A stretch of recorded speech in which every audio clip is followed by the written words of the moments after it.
Hello, everyone, and welcome to this episode of Coffee with Carl.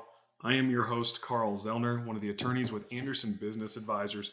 And today I want to touch on a sort of more narrow subject. Usually we work at sort of broad questions and answers, but this one's been coming up a little bit more frequently and looking for some additional people it affects are looking for some additional options out there. So I wanted to spend a little bit of time today on that. Before I do that, as always, if you would please like and subscribe, that helps my Anderson advisors know that these videos are worth me taking the time to make them. And also, it's nice for you to show a little love as well for the free content. So today's issue we're going to look at is the filing of Pennsylvania entities. It has gotten to a point in Pennsylvania where, on average, you're probably looking at 5 to 6 weeks to get an entity filed. But there is an expedited process out there for those of you struggling.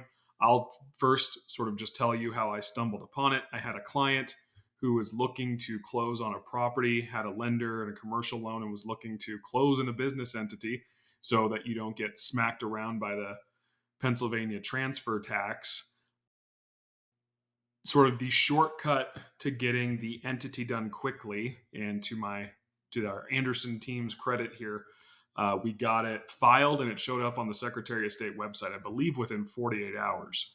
So it was pretty quick. The workaround, or the way we got it to happen, was there is an in-person expedite option in Pennsylvania, and we put all the information together and then used a courier service there in order to do that in-person expedited option. So it's good to note that piece on there as well. So there's some options out there. Like I said, it's not going to be the cheapest option because you're going to be paying basically the cost for the courier and the expedite, things like that. But ultimately, if you're in a pinch and it makes sense and you run the numbers and it makes sense, there are options out there. So just to reiterate, usually in with items you're having an issue with, if you're working with somebody with experience and skill, and I would say definitely our processing department has that experience and skill as well. There's usually a couple workarounds you can look at. Like I said, it's not a magic wand, let's say, but if you're in a tight spot, it is nice to know that there's some solutions out there. So wanted to bring that up because it has happened a few times in Pennsylvania.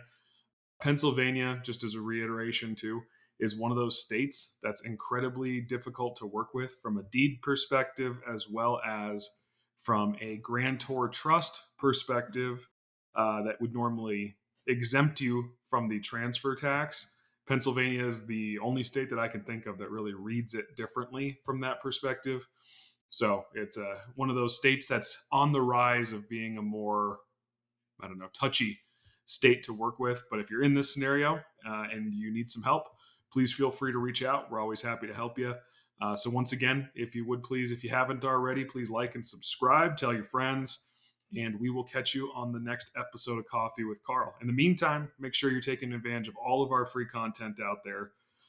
Toby's Tax Tuesday, Anderson's Saturday tax and asset protection events. If you haven't signed up or joined one of those yet, free, and I would suggest doing it because it's a great way to pick up a bunch of knowledge. So till next time, thanks to everyone for joining me with this episode of Coffee with Carl, and we will catch you on the next one. Thanks.